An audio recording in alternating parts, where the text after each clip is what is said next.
Good afternoon, everyone. Thank you for the invitation. My name is Steinar Furan, as he mentioned, working for Q3, Norwegian enterprise with projects all over the planet, primarily working on road user charging. So I'll try to give you a small insight into the world of road user charging and what's that all about. So the first question is, why don't we care about our roads? That's really something, and it's a bit strange because nations invest billions of euros into new and existing roads every year. They're expensive, need to be maintained, and once we're done with the construction, we invite everyone to the party. Come over, free of charge, no limitations. So who do we do this investment for? Any foreigner can come, use the roads, no need for paying. We will tell them that there are certain limitations to the axle load and other rules, but most nations aren't too eager to enforce these rules, so there is a lot of strange stuff rolling around on the roads. Do we do that for other mobility infrastructure? Is it usual to offer free flights, free train journeys, no limitations on passengers and free buses? It's, from our perspective, very, very strange. Roads are among the most valuable assets any society has. Roads are the foundations for the mobility, and they should be treated accordingly. So then, why road user charging? Well, access to road services is in short supply. So if you allow for unrestricted use of roads, free of charge, you will see that the demand is rising to totally uncontrollable lengths. So this can and should be controlled the same way as we control the demand for other mobility services through the use of fees. And besides lowering the demand for road availability, the use of road user charging leads to improved mobility through reduced congestion. We will see some examples of that later on. And it enables improvements to the road network as more funds for maintenance become available. Norway, for instance, collects 1.2 billion euros every year on toll roads now. So there is funds to find there. And foreigners don't pay. So when the foreigners don't pay, you build excellent roads here in Lithuania, then you invite anyone from Belarus to drive for free on your roads. They ruin your roads. They don't leave a single cent. So this creates unfair competition. So by levying a charge for the use of the roads for everyone, you at least create a fair competition.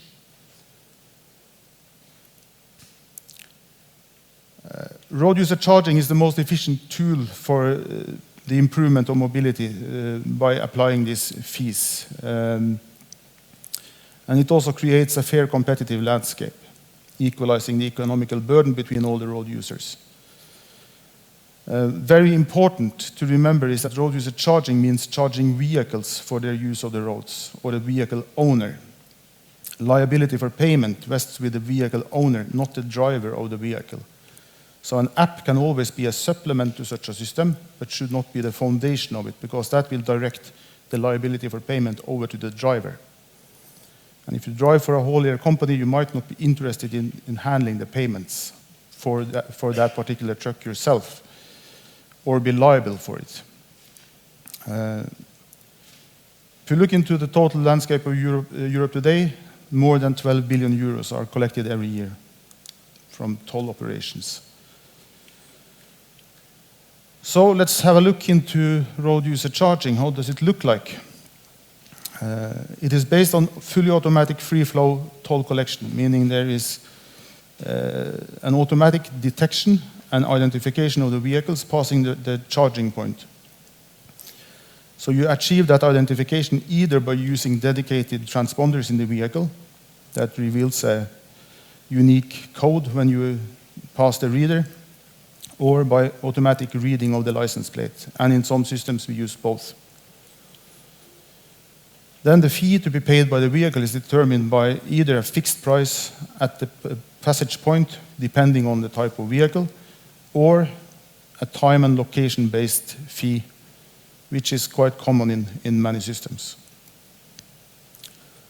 So we will have a little look into two concrete applications that we have made that could be relevant for Lithuania to consider. What do I know? Congestion charging.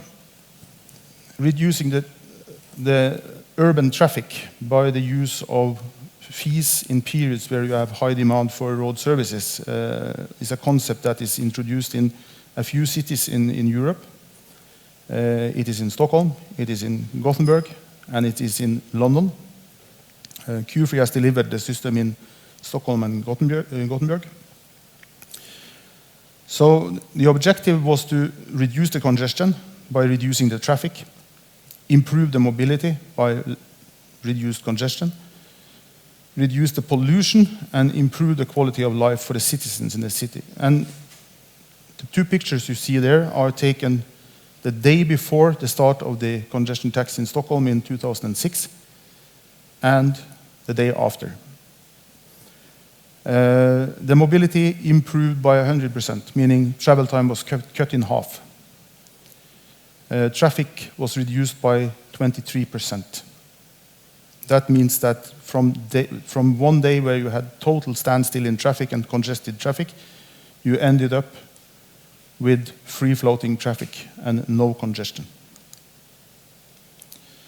Another very interesting statistics coming out from the city of Stockholm shows the development of the traffic volume in the city together with the development of the population.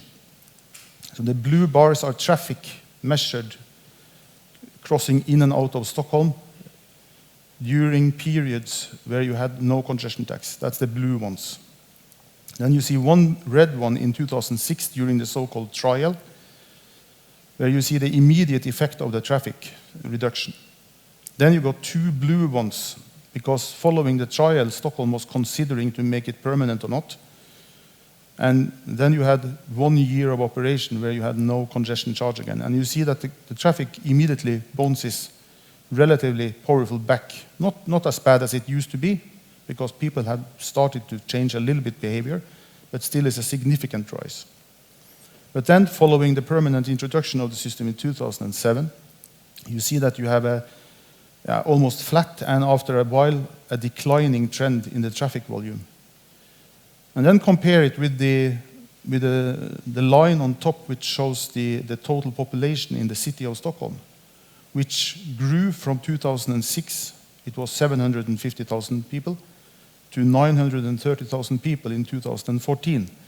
So you have seen an almost 30% rise in the population, but still the traffic volume on the roads has been reduced. And that signals a change of behavior. So that's how it looks like. The congestion charging installation, all sensors are put over the road. There is no in-ground installations. Vehicles are detected and identified automatically as they pass under the portal. Actually, the portal uses approximately 30 milliseconds to complete a full identification and transaction of one passage. So there is no restrictions to how many cars can pass per hour. It's the physical limitation of the number of vehicles per hour that limits that, and not the system. And this is actually an image from Gothenburg, where the city had strict design requirements to accept the system. Another interesting application that is being debated here in Lithuania now is the truck tolling. Q3 delivered the most recent truck tolling deployment in Europe, which is in the Republic of Slovenia.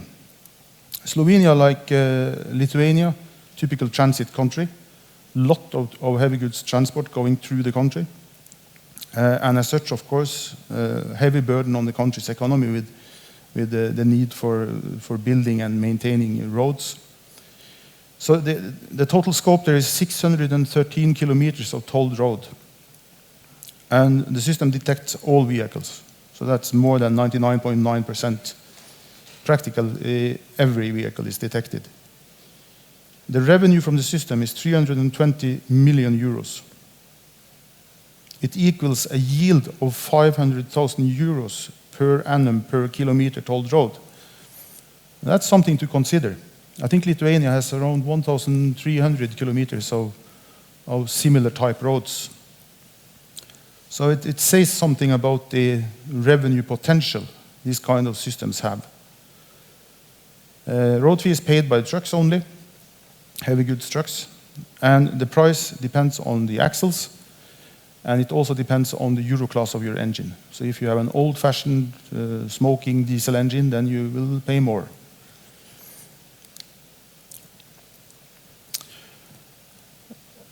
It was put into operation in 2018, as far as I remember. The payback time actually for the investment on this was 2.5 months. So by 2.5 months, the system had collected sufficient funds to pay for the entire construction of the system. And that is not including only Q-freeze part, but there is a lot of other services going into that. Yeah. We have mentioned this before. So the owner of the infrastructure is a company called DARS, which is a national road operator, which is a very common construction in many countries to have a dedicated company to operate this. This shows the location of the enforcement stations, because some stations are detecting your presence and some stations are actually checking that you are complying with the regulation. So at these enforcement stations you will have video cameras and you will have also reading equipment to identify the vehicles. There is also several cars equipped with equipment to identify trucks, and they run around on the roads and make spot checks to avoid situations where drivers think they can go around enforcement stations. It's pretty hefty fines if you don't comply with the regulation there, so according to the operator, the compliance rate is extremely high. And the country sees trucks from all over Europe, including out of EU as well. But they still confirm they are able to make everyone pay. And that shows the location of the charging stations. The little image there shows how we classify trucks by counting the number of axles on the truck. That is done by laser scanners that operate with invisible light and can actually make a profile out of every vehicle that comes. So it gives us a very good, what should we say, perspective on what is rolling on the road.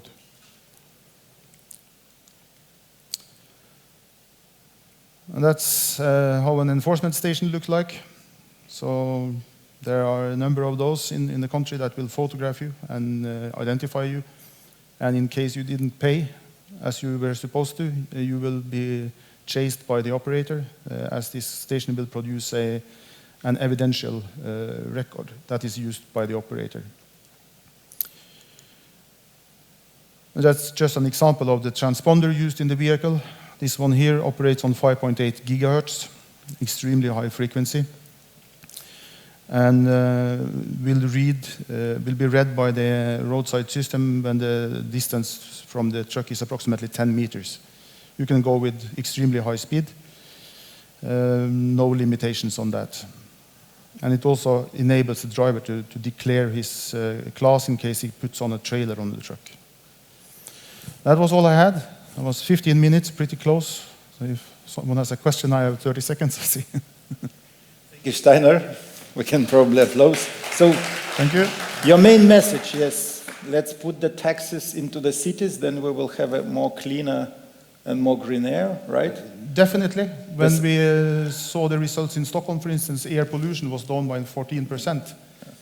So low emission is a direct result out of these kind of installations. And also for the roads, in my opinion, it should have been done a long time before, because it's a very unfair situation that Lithuanian citizens have to pay for the maintenance of roads that is used by other people. Okay. Good. So- Thank you again. Thanks for Thank being you. with us.